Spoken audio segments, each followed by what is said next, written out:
नमस्कार विद्यार्थी मित्रांनो, मी प्राध्यापक संतोष पाटील गायकवाड करतोय कॉमर्स क्लासेस लोहा.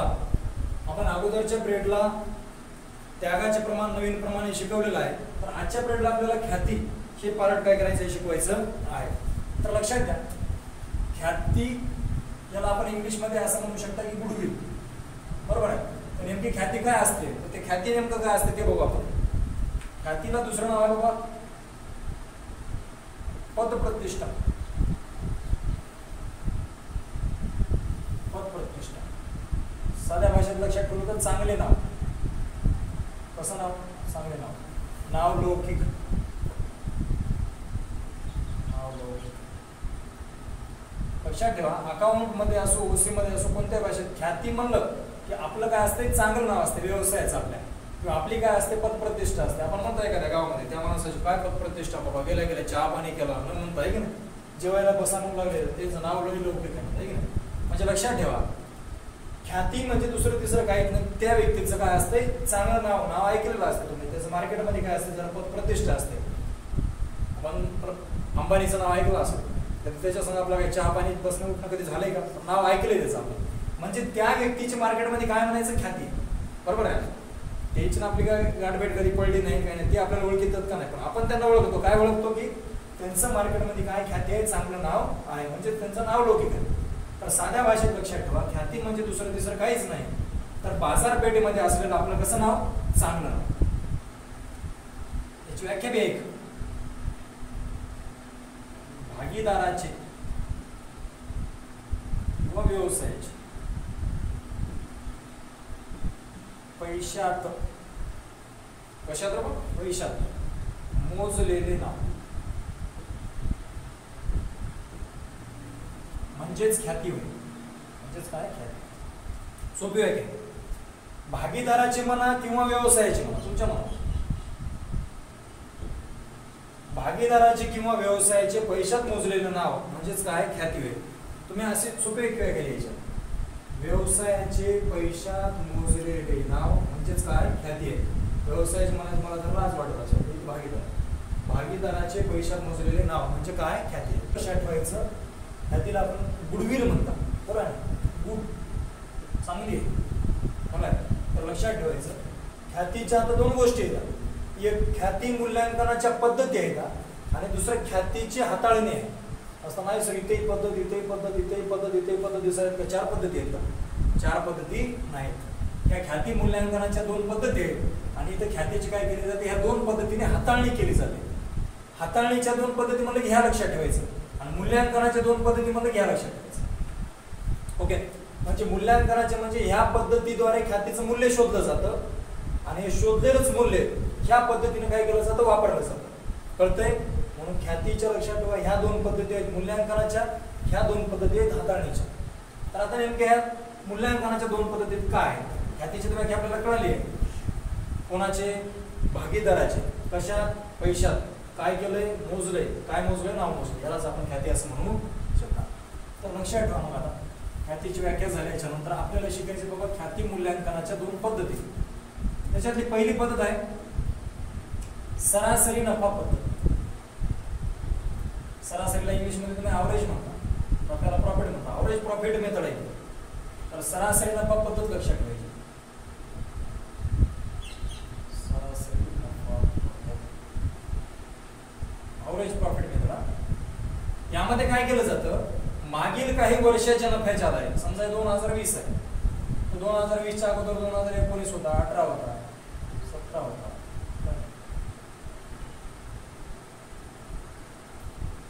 तर कंपनीनं 2020 चालू आहे वर्ष, तर 2020च्या अगोदर 19 मध्ये कंपनीला किती नफा होता, 18 मध्ये कंपनीला नफा किती होता, 17 मध्ये कंपनीला नफा किती होता.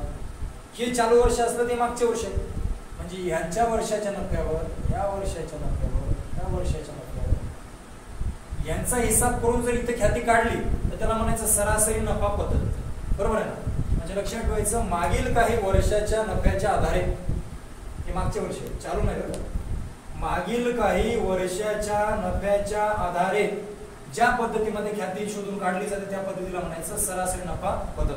व्याख्या मी फास्ट जरी शिकवली असतील, व्हिडिओ स्टॉप करायचा, दोन गोष्टी ऐकायच्या, पुन्हा चालू करायचा, म्हणजे याचा अर्थ तुम्हाला ते व्यवस्थित समजतो. नाही मला काय फास्ट पळायचं सर आहे असं सरासरी नफा पद्धत कळालं की मागील काही वर्षाच्या नफ्याच्या. तर याचं सूत्र आहे, तुम्हाला सरासरी नफा पद्धतीने जर ख्याती काढायची असेल तर त्यासाठी पुढील सूत्रांचा काय केला जातो, वापर केला जातो. जर सरासरी नफा पद्धतीचा वापर करून तुम्हाला ख्याती शोधायची किंवा खाती काढायची तर याच्यात दोन सूत्र आहेत. एक नंबरचं सूत्र आहे, अगोदर तुम्हाला काढावं लागेल सरासरी नफा. काय काढावं लागेल, सरासरी नफा. आणि दुसरं काढावं लागेल ख्याती.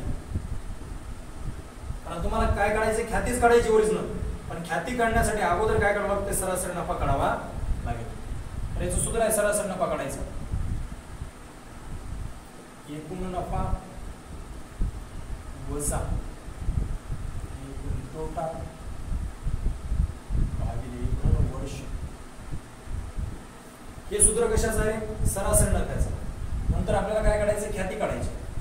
तर लक्षात ठेवा, ह्या पद्धतीमध्ये ख्याती काढा की तुम्ही ह्या पद्धतीमध्ये ख्याती काढा.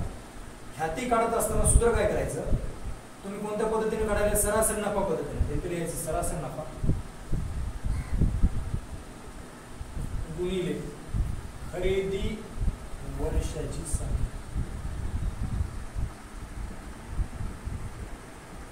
सूत्र सोपं आहे, सरासरी नफा गुणिले खरेदी वर्षाची संख्या. समजा तुम्ही ख्याती ह्या पद्धतीमध्ये काढायला, अतिरिक्त नफा पद्धतीमध्ये, तर सूत्र इथं बनल अतिरिक्त नफा गुणिले खरेदी वर्षाची संख्या. सरासरी नफा पद्धतीमध्ये काढायला म्हणून सरासरी नफा घ्या, अतिरिक्त नफा पद्धतीत जर काढत असाल तर अतिरिक्त नफा घ्यायचा, गुणिले मात्र कोण राहील, खरेदी वर्षाची संख्या. तर या दोन सूत्राचा वापर करून आपल्याला सरासरी नफा पद्धतीमध्ये काय करता येते, ख्यातीचं मूल्यांकन करता येते. उदाहरण दाखवतो बघा. पुस्तकामध्ये एक दोन उदाहरण असतं, तुम्ही ते सोडून घेऊ शकता, मी इथे तुम्हाला म्हणून करून दाखवणार. ओके, तर आता आपल्याला सरासरी नफा पद्धतीने ह्या इथे एक प्रॉब्लेम दिलेला आहे. या प्रॉब्लेमच्या आधारे याच्यानुसार ख्याती काढायची आहे.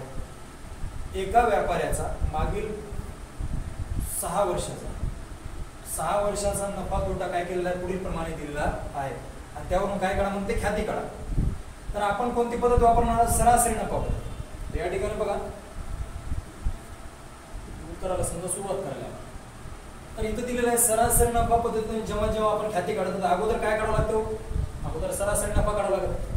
तर पहा, सरासरी नफा काढायचा आहे, सूत्र इथे दिले, एकूण नफा वजा एकूण तोटा भागिले एकूण वर्ष. एकूण नफा वजा एकूण तोटा भागिले एकूण वर्ष. तर एकूण नफा घेण्यासाठी इथे एक प्रश्न दिलेला आहे, मागील 6 वर्षाचा नफा तोटा. याच्यात नफा तोटा म्हणजे याच्यात नफा पण आहे आणि तोटा पण आहे. तर इथं सांगितलं अगोदर एकूण नफाच घ्या, म्हणजे अगोदर तोटा घ्यायचा आहे काय नाही. 2010 मध्ये 50,000 नफा आहे, 11 मध्ये तोटा आहे, तोटा साईडला ठेवता आपण, लक्षात ठेवतो कोण केली. 12 मध्ये नफाच आहे, 13 मध्ये नफा आहे, 14 मध्ये पण नफा आहे, 15 मध्ये पण नफा आहे. म्हणजे अगोदर जेवढे नफे आहेत ते घेऊन टाकतो. 2010 मध्ये 50,000 प्लस 11चा तोटा साईडला ठेवू, पुन्हा 60चा नफाच, 60,000 नफा, 13 मध्ये 45 नफा प्लस 90 नफा प्लस 35,000 नफा. नफे 5 घेतले, मायनस म्हणते, वजाला वजा करा, वजा एकूण तोटा म्हणे. तोटा किती रुपये रे, 40,000 रुपये तोटा. आता तोटा घेत असताना कंस म्हणजे कंस मध्ये लिहून, म्हणजे याचा अर्थ आपल्याला समजून जाईल काय तोटा 40,000. एकूण नफा घ्यायला सांगितलं, 5 नफे घेतले, वजा एकूण तोटा करा मध्ये 40,000, तोटा केला भागिले एकूण वर्ष. भागिले वर्ष किती आहेत मोजा बरं, 1 2 3 4 5 6. इथे बेरीज नाही जमली तिथे दिली 6 वर्षाचा, म्हणजे 6 आहे भागिले 6. आता लक्षात ठेवा, 1 2 3 4 5 5 वर्षाचा नफा आहे, तर 5 नफ्यांची बेरीज करा आणि मायनस त्याच्यातून ते तोटा 40,000 काढून टाका. 5 वर्षाची बेरीज करा,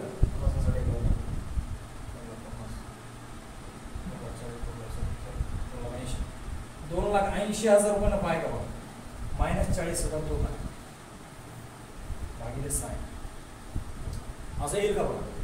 2,80,000 नफ्यातून 40,000 रुपये तोटा गेला, 2,40,000 रुपये भागिले 6 आहे, 40,000 रुपये आला का बघा रे, सरासरी नफा होता. करून बघायचं येते का? पुस्तकात 2-3 प्रॉब्लेम आहेत, तशी करून बघा. तर सरासरी नफा या ठिकाणी किती रुपये आलेला आहे? 40,000 रुपये आलेला आला असेल सर्वांचा. लहान लेकराला बी येते. पहिली दुसरीच्या लेकराला उठून म्हणा बाळा सरासरी नफा काढायचा, ते आनंदानं काढायला आहे की नाही, एवढं बेसिक दिलं 12वीला. त्याच्यानंतर सरासरी नफा झाल्याच्या नंतर दुसरं सूत्र सांगितलं बाबा ख्याती काढायची. स्टार मध्ये झाला सरासरी नफा, आता ख्याती. ओरिजिनल तर आपल्याला ख्यातीच काढायची होती, पण ख्याती काढण्यासाठी अगोदर सरासरी नफा काढावा लागते म्हणून ते काढला. तर ख्याती काढण्याचं सूत्र आहे सरासरी नफा गुणिले खरेदी वर्षाची संख्या. सरासरी नफा गुणिले खरेदी वर्षाची संख्या. ओके, तर आता या लक्षात ठेवा, सरासरी नफा इथंच काढले. किती रुपये काढला रे? 40,000 गुणिले खरेदी वर्षाची संख्या घ्या म्हणजे इथे दिलेलं असेल. खरेदी वर्षाची संख्या किती आहे? तिप्पट आहे. तिप्पट म्हणजे 3 आहे. संख्या ही 2, 3, 1 अशी देत नाही. दुप्पट आहे, तिप्पट आहे, अडीचपट आहे, एकपट आहे, चौपट आहे असं सांगतात. मग तुम्ही तेवढे समजदार आहात. तिप्पट म्हणजे तुम्हाला माहिती आहे बाबा 3 आहे. 3 आहे. मग 40,000 3दा मोजले 1,20,000 होते. 1,20,000 आपली ख्याती यायला पाहिजे, गुडविल. तर सरासरी नफा पद्धतीने ख्याती कळाली असेल असं मला वाटतंय. तुम्हाला काय वाटतं माहिती? तर आपली या ठिकाणची कोणती पद्धत झालेली आहे? सरासरी नफा पद्धत झालेली आहे. पुस्तकात सेम जेवढे प्रॉब्लेम आहेत असेच करून बघा, येऊन जाईल तुम्हाला. कधी कधी काय दिलं जातं, आता ख्याती किती आली? 1,20,000. तर कधी कधी सांगितलं जातं बाबा 1/6 भागीदार, नवीन एक भागीदार येतो. समजा इथे लिहायला प्रश्न सोडतो. 1/6 भागीदार 1/5 साठी आहे, 5 साठी आला. 1/6 भागीदार 1/5 साठी आला, तर त्याची ख्याती सांगा. त्याची ख्याती सांगा.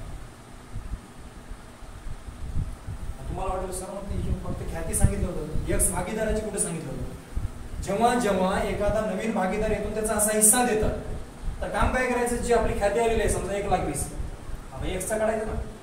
1,20,000 ख्याती आलेली आहे, ख्याती घ्यायची आणि याचा हिस्सा किती? 1/5. ते लिहून टाकायचं पुढे गुणिले 1/5. 1,20,000 ला जर 1 गुणलं तर 1,20,000 येईल. भागिले 5 आहेत, 5 × 5, 5 × 10, 12 भागिले उरले 2 झाले 20, 24. किती आलं रे? 24,000. म्हणजे एक्स ला किती आणावं लागेल? 24.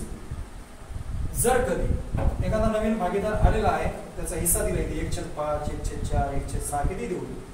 60 आला, तर त्याची ख्याती किती असं विचारलं तर आपली जी ख्याती आलेली असते त्याच ख्यातीला ह्याने कितीसाठी आला त्याचं काय करायचं? गुणाकार करून टाकायचा. मग एक्स आला तर 24,000 रुपये त्याला ख्याती आणावी लागेल. टोटल ख्याती विचार केला तर किती आहे? 1,20,000. सरासरी नफा किती आहे? 40. तर सरासरी नफा या पद्धतीने या ठिकाणी काय झालेली आहे? संपलेली आहे. दुसरी पद्धत आहे अतिरिक्त नफा पद्धत, ती बघा. ओके, तर सरासरी नफा पद्धत या ठिकाणी आपली काय झाली? संपली. आता आपल्याला शिकवायचं अतिरिक्त नफा पद्धत. अतिरिक्तला आपण सुपर म्हणतात. नफ्याला प्रॉफिट, सुपर प्रॉफिट मेथड यालाच म्हटलं जातं. तर सरासरी नफा पद्धतीमध्ये ख्याती काढत असताना सरासरी नफा काढावा लागू लागला आणि ख्याती या 2 गोष्टी सूत्र होते. पण आता अतिरिक्त नफा पद्धतीने जेव्हा जेव्हा आपल्याला ख्याती काढावी लागते तेव्हा तेव्हा 1, 2, 3 आणि 4 या 4 सूत्राचा काय केला जातो? वापर केला जातो. म्हणजे काय? तर लक्षात ठेवा, आपल्याला अगोदर काढायचे समजा सरासरी नफा काढायचा. ह्या पद्धतीमध्ये जे सूत्र होतं ते सूत्र इथं पण आहे. त्याच्यानंतर आपल्याला काढायचे सामान्य नफा, त्याच्यानंतर आपल्याला काय काढायचं? अतिरिक्त नफा, त्याच्यानंतर आपल्याला काय काढायचं? ख्याती. तुम्हाला जर एवढ्या गोष्टी काय काढायची गरज आहे तर समजा ख्याती काढत असताना सूत्र आहे अतिरिक्त नफा गुणिले खरेदी वर्षाची संख्या. म्हणजे आपल्याला अतिरिक्त नफा काढायचा. आता अतिरिक्त नफा पाहिजे आपल्याला तर अतिरिक्त नफा काढून घ्यावा लागेल. तर अतिरिक्त नफा काढण्यासाठी सरासरी नफा आणि सामान्य नफा 2 गोष्टी लागणार आहेत. मग हे पण काढावं लागेल सरासरी आणि सामान्य पण काढावा लागेल. म्हणून हे ख्याती काढण्यासाठी या गोष्टी काढायच्या. तर प्रश्न इथे दिलेला आहे बघा. एका व्यापाऱ्याने मागील 5 वर्षाचा नफा तोटा दिलेला आहे. म्हणजे आता 6 जण आहे तर 5 आहे. वर्ष पहिलं, दुसरं, तिसरं, चौथं आणि 5वं. नफा नफा हे लाभ म्हणजेच नफा, तोटा आणि नफा. म्हणजे तोटा आपण साईडला ठेवू समजा 1, 2, 3, 4 वर्षाचा नफा. तर पहिल्यांदा आपल्याला सरासरी नफा काढायचा आहे तर सूत्र लिहून घे. समजा इथून उत्तर सुरुवात करायची.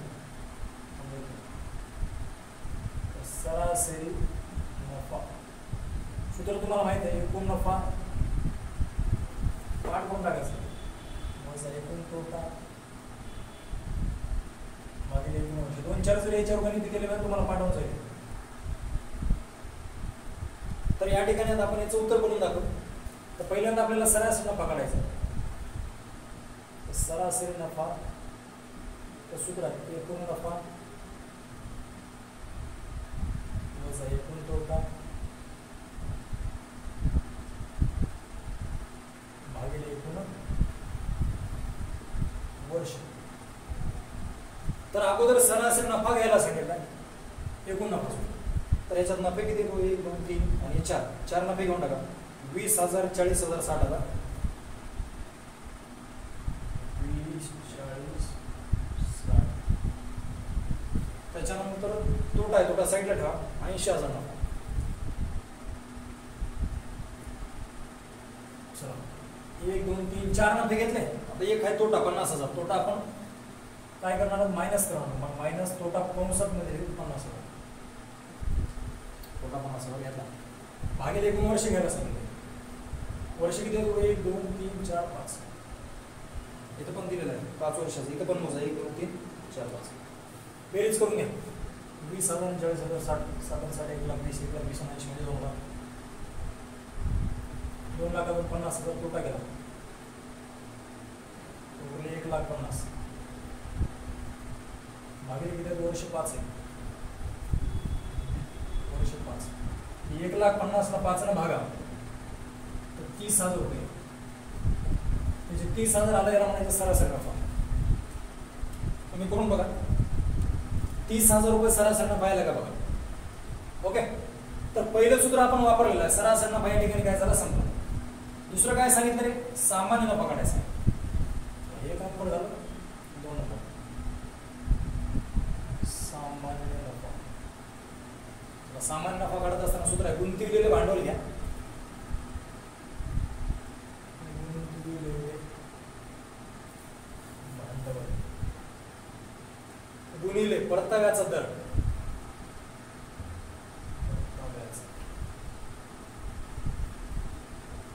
भागिले 100. परताव्याच्या दराला मिळकतीचा बी दर म्हणतात. तर गुंतविलेलं भांडवल घ्यायला सांगितलं. इथे प्रश्न बघा, हे तर झालंय.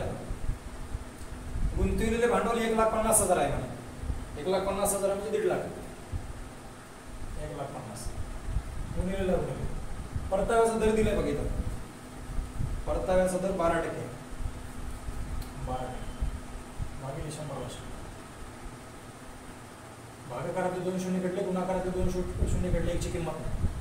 गुणाकारात 12 आहे, गुणाकार करून घ्या. 12चा पाडा 0 पर्यंत 0. 12चा पाडा 0 पर्यंत 0. 12चा पाडा 12 म्हणजे 60 ला 0 आहे 40 6. 12चा 1 12 1 12 12 6 18. 18,000 आले का बघा सामान्य नफा. सामान्य नफा 18,000 आला का बघा. मग सरासरी नफा किती आला, 30,000 आणि सामान्य नफा किती आहे, 18,000. तर 2 गोष्टी झाल्या. तिसरी गोष्ट काढायची आपल्याला, अतिरिक्त नफा.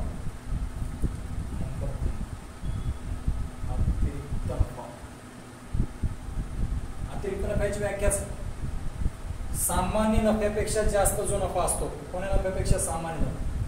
सामान्य नफ्यापेक्षा जास्त असलेल्या नफ्याला अतिरिक्त नफा म्हणतात. तर अतिरिक्त नफा सूत्र इथे दिलं होतं, सरासरी नफा वजा सामान्य नफा. सरासरी नफा वजा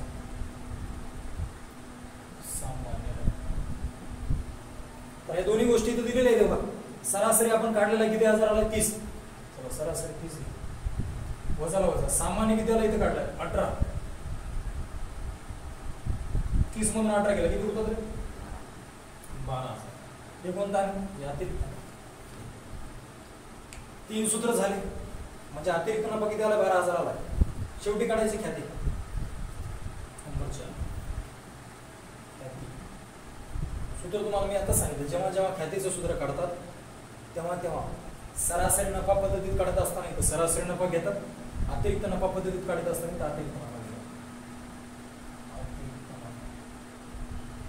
मात्र गुणिले खरेदी वर्षाची संख्या ठेवतो, हे लक्षात घ्या.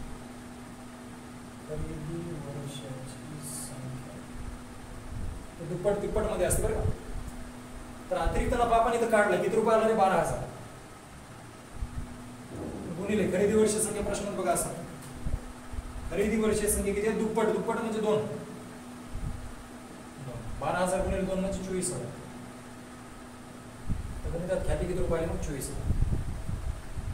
या 4 गोष्टींमध्ये जर कोणाला काही अडचण असेल मला त्यांना संपर्क साधा. जर काही अडचण असेल तर आपल्या नोट्समध्ये लिहून घ्या. बरोबर आहे? पुस्तकामध्ये 2-3 प्रॉब्लेम असतील असे ते करून बघा. उत्तर यायला पाहिजे तुम्हाला. मी सांगितलं, जेव्हा जेव्हा प्रश्नामध्ये एक्स असो वाय असो कोणता एखादा भागीदार येतो आणि समजा दिलेला असेल तुम्हाला व्यवसायामध्ये, समजा राम आला 1/4 साठी, कितीसाठी? 1/4. त्याची ख्याती सांगा असं विचार करतो. त्याची ख्याती सांगा. आता लक्षात ठेवा, राम कितीसाठी आला? 1/4 साठी. काम काय करायची? जी आपण टोटल ख्याती काढलेली असते 5वी स्टेप. आता रामची ख्याती काढायची. तर टोटल ख्याती किती काढली आपण? 24. 24 घ्यायची. अगोदर पण सांगितलं मी ह्या पद्धतीत पण एक्स काढून दाखवतो. आता इथे 1/4 साठी आला, किती टाकायची? 1/4. 24,000ला 1 नको होतं, 24ची भागिले 4 आहे. 4 आहे 4. 4 सगळं 24. किती आले? 7. म्हणजे रामला 6,000 आला. ही स्टेप पुढची स्टेप आहे बरं का.